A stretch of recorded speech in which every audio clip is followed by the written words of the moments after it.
أعوذ بالله من الشيطان الرجيم. بسم الله الرحمن الرحيم. قد خلت من قبلكم سنن فسيروا في الأرض فانظروا كيف كان عاقبة المكذبين. هذا بيان للناس وهدى وموعظة للمتقين.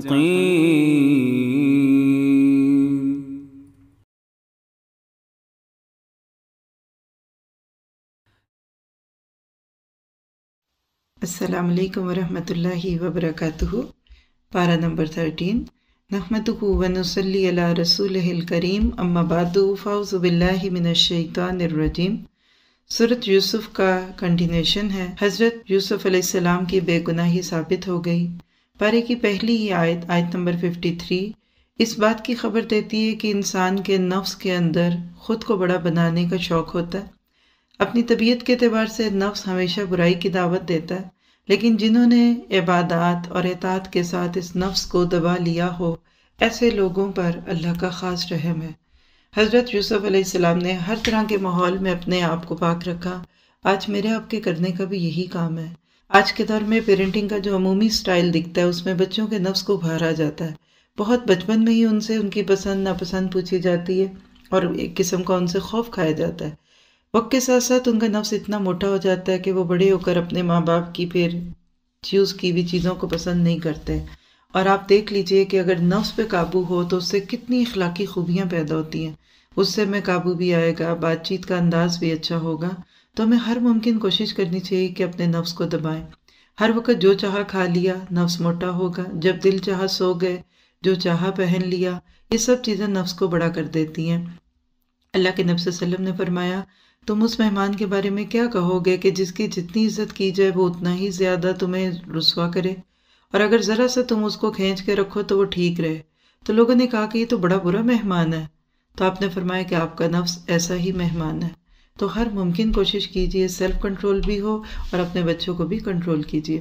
دوسری چیز جو حضرت یوسف اور مصر کے بادشاہ کے بیچ کے مکالمے اور ان کی کنورسیشنز کے نتیجے میں سامنے آتی ہے کہ اگر ہم مسلمانوں میں خوبیاں ہوں گی تو غیر مسلم بھی ہمیں اپنے ملکوں میں بلائیں گے کہ آپ آئیے اور ہمیں گائیڈ کیجیے. اصل بات اسلام اور کفر کی نہیں ہے، اصل بات جو ہے صلاحیتوں کی ہے. حضرت یوسف میں صلاحیت تھی، وہ ایک مسلمان تھے اور قیدی بھی تھے، اور قیدی کا کیا سٹیٹس ہوتا ہے آپ خود دیکھ سکتے ہیں آج کے دور میں. لیکن بادشاہ نے ان کو بلایا، نہ صرف یہ کہ اس کو اپنے لیے خالص کیا بلکہ اس کو وزیر خزانہ بنا دیا. تو آج ہم یہ جو لوٹ گئے، مار گئے، کھا گئے کی باتیں کرتے ہیں نا، یہ اصل میں علم سے دوری کی بات ہے.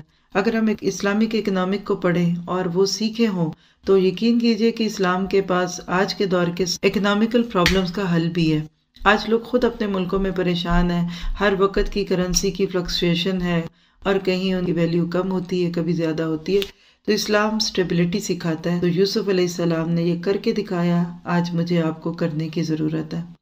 اس کے بعد حضرت یوسف علیہ السلام اور ان کے بھائیوں کے مابین جو بھی معاملات ہوئے اس سے کیا پتہ چلتا ہے کہ اللہ سبحانہ تعالیٰ نے جو کام لینا ہوتا ہے وہ لے لیتا ہے. اور جب کوئی کام اللہ کے حکم سے اللہ سبحانہ تعالیٰ کی رہنمائی میں ہوتا ہے تو اس میں بالآخر خیر ہی ہوتی ہے.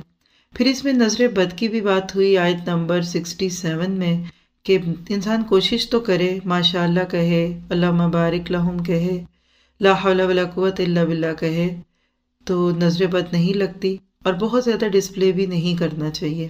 ہم جب اپنی نعمتوں کو اور اپنی خوبصورتیوں کو اور اپنے بچوں کو اور اپنے گھروں کو کھول کے لوگوں کو دکھاتے ہیں تو واقعی نظر لگ جاتی ہے. کیونکہ حدیث میں آتا ہے کل ذی نعمت محسود، ہر نعمت والے سے اس حسد ضرور کیا جاتا ہے. دکھاوے سے بچے اور جو نعمتیں ہیں اس کو دیکھ کر اللہ کا شکر ادا کریں اور دعا کریں کہ وہ کہیں ہمارے لیے شر کا ذریعہ نہ بن جائے. پھر اس کے بعد ایک اور چیز ہمیں سمجھ آتی ہے کہ حضرت یوسف علیہ السلام کو تانا دینے والے بظاہر ان کو بہت اچھا کہہ رہے ہیں. بعض دفعہ رشتوں میں اسی طرح ہوتا ہے، ہم دلوں میں بغض رکھتے ہیں لیکن زبان سے ایک دوسرے کو مبارکباد بھی دیتے ہیں اور ان کی تعریفیں بھی کرتے ہیں. تو یہ انسان کی کمزوری ہے. پھر اس کے بعد حضرت یعقوب علیہ السلام کے کردار میں ایک بڑی خوبصورت سی بات ہے کہ ساری زندگی بیٹے کی جدائی میں غمزدہ رہے لیکن اپنے بچوں سے تعلق نہیں توڑا، اور بالآخر یہی چیز ان کی ہدایت کا ذریعہ بن گئی۔ اور یہ بھی پتہ چلتا ہے کہ لوگوں کو اپنے دکھ نہیں سنانے چاہیے، بلکہ آیت 86 انما اشکو بثی وحزنی الی اللہ، یہ چیز واقعی بندے کو سکون دیتی ہے۔ ہم جن وقتوں میں لوگوں کو ڈھونڈتے ہیں، ایک سچا مومن اس وقت جائے نماز کو ڈھونڈتا ہے، اللہ سے باتیں کرتا ہے، کیونکہ لوگ ہماری باتیں سن کر کریں گے بھی تو کیا۔ شروع میں شوق سے سنیں گے کیونکہ تجسس بھی تو ہوتا ہے، پھر ہمدردی سے سنیں گے، پھر تیسری دفعہ سنائیں گے تو بیزار ہوں گے، اور ہو سکتا ہے چوتھی بار کہہ دیں کہ میں گھر پہ نہیں ہوں، ابھی اس وقت موقع نہیں، اور خام خواہ پھر آپ کو برا کہیں گے، الٹے سیدھے مشورے دیں گے۔ تو بہت حد تک اپنی چیزوں کو خود اللہ سے شیئر کرے، کسی سے بھی نہ کرے، اپنوں سے بھی نہ کرے، پیارے بھی کیا کریں گے، دکھیں گے نا۔ پھر اسی طرح سے آپ دیکھیں حضرت یوسف کا وہ کردار جو انہوں نے بھائیوں پہ قابو پانے کے بعد ادا کیا کہ لا تثریب علیکم اليوم، آیت 92 ہے کہ آج کے دن تم پر کوئی پکڑ ہی نہیں، یغفر اللہ لکم وربہ ارحم الراحمین، اللہ بھی تم کو معاف کرے کیونکہ وہ بہت رحم کرنے والا۔ تو کیا پتہ چلا کہ جن لوگوں نے ساری زندگی ستایا ہو تو ان کو معاف کرتے ہیں۔ اور یہ سوچے کیا کبھی کسی رشتہ دار نے مجھے کنویں میں تو نہیں ڈالا، کسی نے میری جان لینے کی کوشش تو نہیں کی، کسی نے میرے خلاف میرے باپ کو تو نہیں بھڑکایا، تو آپ دیکھیں گے آپ کا دل بڑا ہوگا۔ اور یہی جملے اللہ کے نبی نے بولے تھے جب فتح مکہ کے موقع پہ وہ بڑے بڑے کفار آپ کے سامنے تھے جنہوں نے پچھلی 21 سالہ زندگی میں آپ کو خوب ستایا، لیکن آپ نے ان کو معاف کر دیا۔ تو معاف کرنے سے انسان بڑا ہوتا ہے۔ بچوں کو بھی سبق دیا کرو، بیٹا تم بڑا ہونا چاہتے ہو معاف کر دو، جو معاف کرتے ہیں وہ بڑے ہوتے ہیں۔ پھر اس کے بعد یہاں معجزات کی بھی بات ہے کہ حضرت یوسف کی قمیض جب یعقوب علیہ السلام کی آنکھوں پہ ڈالی تو وہ ٹھیک ہو گئے، آیت 96 میں اس کے اشارے ہیں۔ تو کیا پھر یہ قمیض کی کرامت تھی؟ تو ایسا نہیں ہے، قمیض ہی کو دیکھ کر تو آنسو آئے تھے پہلی دفعہ جب خون لگی قمیض دیکھی، تو قمیض سے کچھ نہیں ہوتا۔ یوسف تو کئی سال سے مصر میں تھے، پہلے خوشبو کیوں نہ آئی یعقوب کو؟ تو بات یہ ہے کہ اللہ جب چاہے کسی چیز میں برکت ڈال دے، جب چاہے کسی چیز سے برکت اٹھا لے۔ چیزوں میں نہیں کھونا چاہیے، چیزیں دینے والوں میں کھونا چاہیے۔ اور اس کے بعد آیت 100 میں دعا ہے جو حضرت یوسف کی اور ان کی اللہ تعالیٰ سے بات ہے، یہ ایک سچے مومن کی تصویر ہے۔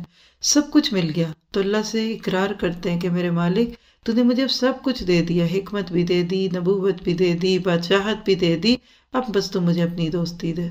سب کچھ بھی دنیا میں آپ کو مجھے مل گیا نا، تو آخر میں جس چیز کی ضرورت ہے وہ اللہ کی محبت، کیونکہ کل اس کے پاس جانا ہے۔ اور آپ دیکھیں کہ یوسف علیہ السلام نے گلے شکوے نہیں کیے، باپ کے سامنے بھائیوں کو شرمندہ نہیں کیا، بلکہ ان کو ہمیشہ کارنر دیتے ہوئے اچھی طرف ہی لے گئے۔ یہ وہ چیز ہوتی ہے جو بالآخر دوسروں کو فائدہ دیتی ہے۔ انگلش میں کہتے ہیں ون ون، تم بھی جیتو ہم بھی جیتے۔ یاد رکھیے دوسروں کو شرمندہ کر کے آپ ان کی محبتیں نہیں لے سکتے، دوسروں کو رسوا کر کے ذلیل کر کے آپ دوسروں سے پیار نہیں لے سکتے۔ تو جس وقت ہم اپنے دشمنوں کو اپنے اعلی اخلاق کے ساتھ اپنا گرویدہ بنا سکتے ہیں نا، ہم اس وقت ان کی برائیاں کر رہے ہوتے ہیں، اور پھر وہ ہمیں برا کہتے ہیں، ہم ان کو برا کہتے ہیں، ایک دوسرے کی صفائیوں میں اتنا وقت لگ جاتا ہے کہ بعض دفعہ نمازوں سے خشوع بھی چلا جاتا ہے۔ تو بندوں سے اوپر اٹھ کے جیے، انسانوں میں کسی کی ضرورت نہیں ہے کہ وہ آپ کے میرے ساتھ کوئی برا کر سکے۔ آیت 106 ہمیں بہت زیادہ خوفزدہ کرتی ہے اس بات پہ کہ صرف ایمان لانے اور کلمہ پڑھنے سے بندہ ایمان والا نہیں ہوتا، بلکہ وما یؤمن اکثرهم باللہ الا وهم مشرکون، بہت سارے ایمان والے بھی شرک کرتے ہیں۔ تو ہمیں اپنے ڈھکے چھپے ظاہری باطنی شرک کو ڈھونڈنا ہے، کہیں ریاکاری تو نہیں، کہیں دکھاوا تو نہیں، کہیں شہرت کی طلب تو نہیں ہے۔ اور اس طرح سے سورۃ یوسف بہت خوبصورت سبق دیتی ہوئی ختم ہوتی ہے کہ جب بھی حالات اچھے یا برے ہوں اللہ کی رضا پہ راضی رہیں، اچھا دے الحمدللہ، برا دے الحمدللہ، برائی کا تذکرہ تو کیا اس کو مانے ہی نہ کہ مالک تو نے تو آج تک کبھی مجھے تکلیف دی نہیں، تو نے تو کبھی مجھے غم دکھایا نہیں۔ تو ایسا بندہ بالکل اس بچے کی طرح جو اپنی ماں کو ہمیشہ اچھا ہی کہے، نہ شکوہ نہ گلا، ماں جو دے کھا لے، نہ دے نہیں کھایا، جو دیا پہن لیا، اور پھر بھی اسمائلی، پھر بھی خوش۔ اور اس کے برعکس دوسرا ہر وقت شکوے، آپ یہ دیتی نہیں، آپ یہ کرتی نہیں، تو کون سا بچہ اچھا لگے گا؟ تو اللہ کے لیے کوئی مثال نہیں ہے، لیکن اللہ کی نظروں میں بڑا بننے کے لیے انسان کو ہمیشہ اپنے اخلاق کو اعلیٰ بنانا پڑے گا۔ اس کے بعد سورۃ رات ہے جو واقعی اللہ تعالیٰ کی محبت بھی دلاتی ہے اور گھن گرج بھی یاد دلاتی ہے کہ جس کا بنیادی مضمون حق اور باطل کی جنگ ہے۔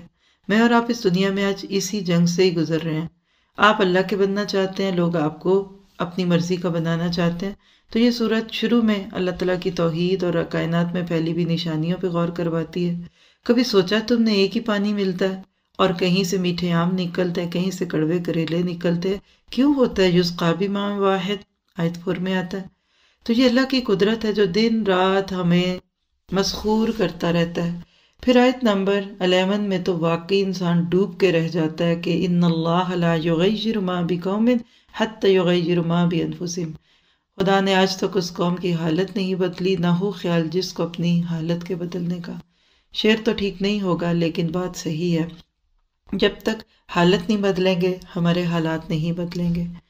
مسلمان 1000 سال تک دنیا کے نقشے پہ سورج بن کے چمکے، دوسروں کو بھی روشنی دی، خود بھی فائدہ لیا اور دیا۔ آج ایسے لگتا ہے کہ ہم بدل گئے، تو دعا کیجئے کہ اللہ ہماری حالت بدلے تاکہ ہمارے حالات بدل جائیں۔ پھر آیت 12 جو ہے اس کے بارے میں آتا ہے کہ جب بجلی کی کڑک ہو تو یہ دعا مانگنی چاہیے کہ یسبح الرعد بحمدہ والملائکۃ من خیفتہ، تو اللہ کے حکم سے پھر بجلی کا اثر نہیں ہوتا۔ پھر اس کے بعد جو اصل میں اس پوری صورت کا مضمون ہے وہ آیت 17 اور اگلی آیت میں دکھتا ہے، جس میں حق اور باطل کو بیان کیا گیا۔ بظاہر دنیا میں لگتا ہے باطل ہے، ہر طرف خرابی ہے خرابی ہے، لیکن اللہ تعالیٰ تسلی دلاتے ہیں خرابی ہے لیکن یہ جھاگ ہے، صرف مضبوط ہاتھ چاہیے، جو اس جھاگ کو ہٹائیں گے تو نیچے سے نتھرا ہوا حق نکلے گا۔ صرف اس وقت مسلمانوں کو یہ حق لے کر نکلنا پڑے گا، اللہ اس کی مدد کرے گا۔ پھر دوسری چیز اس سے پتہ چلتی ہے کہ نیا نیا ایمان آتا ہے نا تو جوش آتا ہے، جیسے جھاگ اٹھتی ہے تو وہ لوگ بہت بڑے بڑے کام کر جاتے ہیں۔ بالکل اسی طرح جیسے آج بون مسلم تو کھانے پینے اور گھر بنانے اور شادیوں میں لگے ہوئے ہیں، اور جو شخص نیا نیا مسلم ہوتا ہے پھر وہ لوگوں کو دین کی طرف بلاتا، آرگنائزیشن بنتی، تبلیغ کرتے، خود سیکھتے اور سکھاتے ہیں۔ تو اگر نئے نئے ایمان میں، نئے نئے جوش میں آپ کا دل چاہے کچھ کرنے کو تو کر لیں، جیسے قرآن پڑھ کے بھی تو ایمان ملتا ہے نا۔ کل کے دور میں لوگ اسلام قبول کرتے تھے، میں کہتی ہوں آج کے دور میں قرآن کو قبول کرو۔ قرآن قبول کرتے ہیں نا تو اندر جوش آتا ہے، تو جب بھی کوئی جوش آئے فوراً کرتے ہیں، سوچے نہیں۔ بہت سوچنے سے بعض دفعہ پروگرام ختم ہو جاتے ہیں، ارادے ٹھنڈے ہو جاتے ہیں، اور جو کرنا ہوتا ہے وہ کبھی بھی نہیں ہوتا۔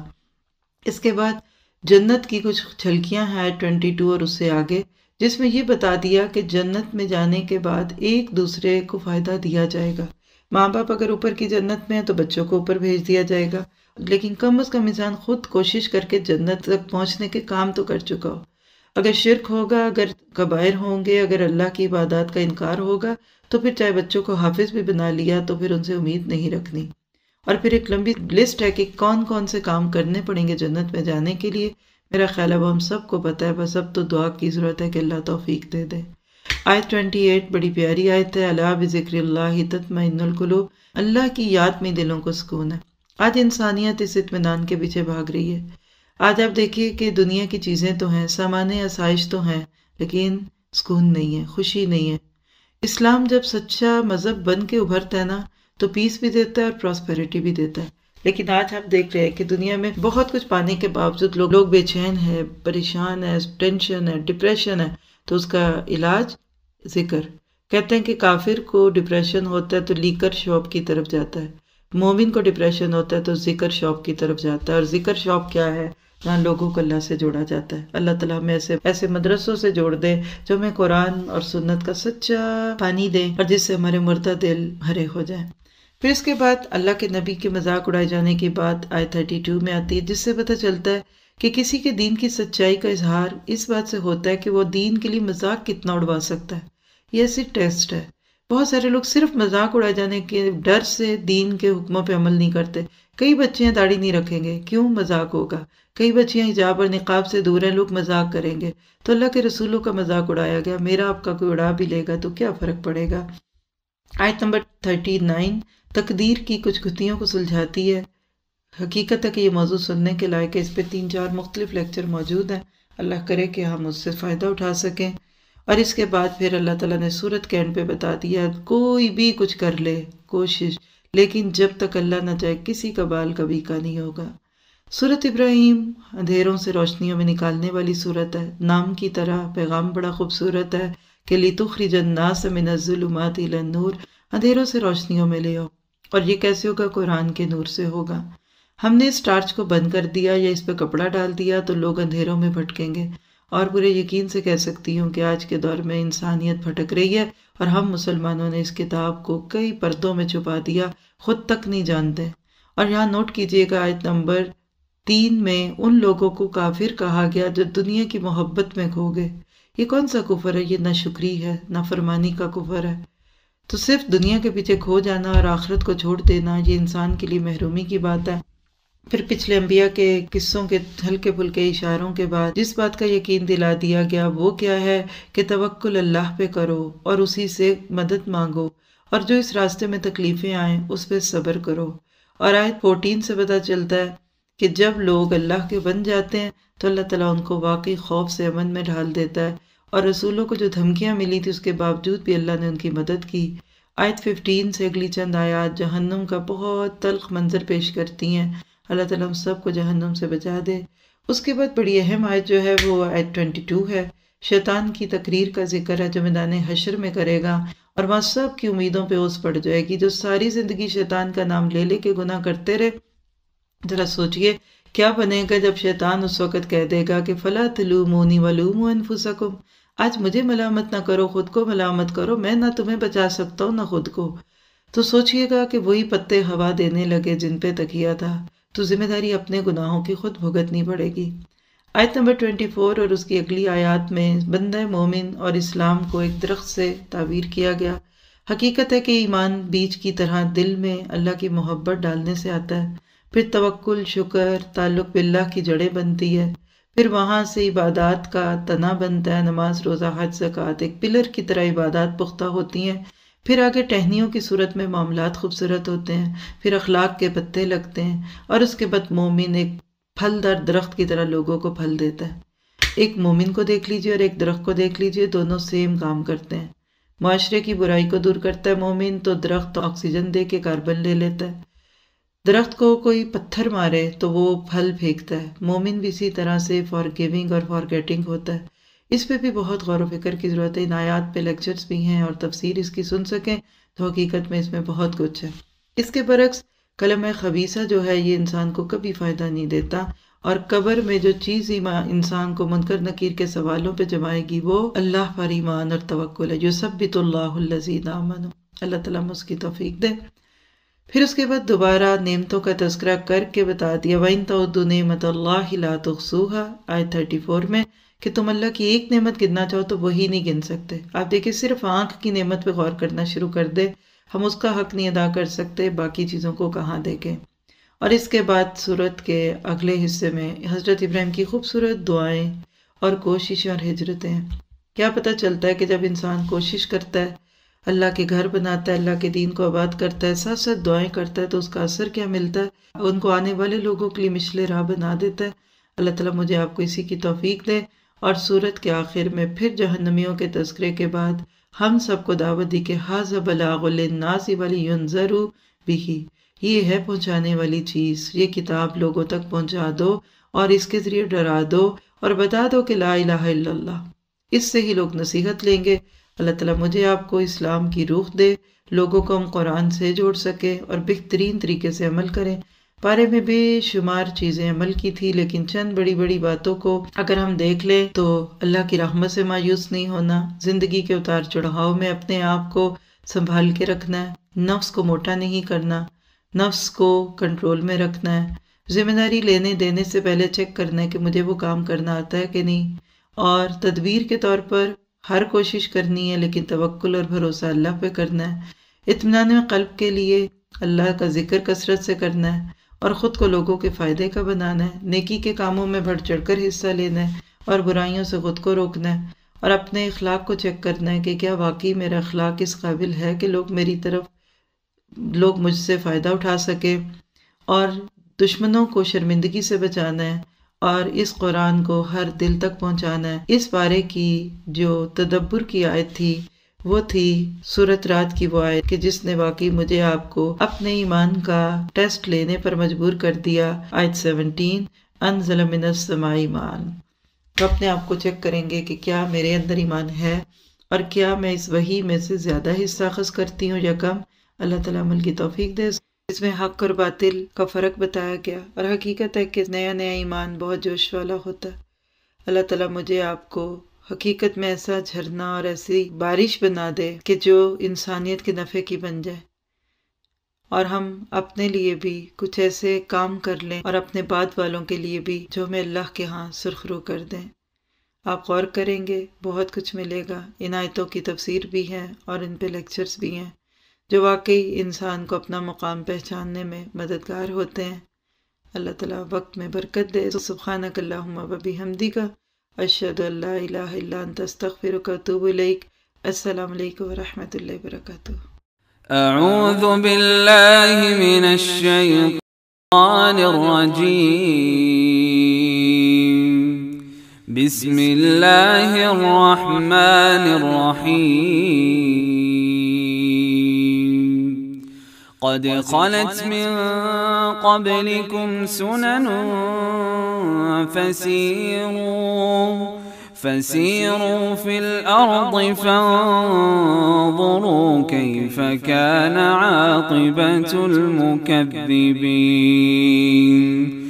هذا بيان للناس وهدى وموعظة للمتقين.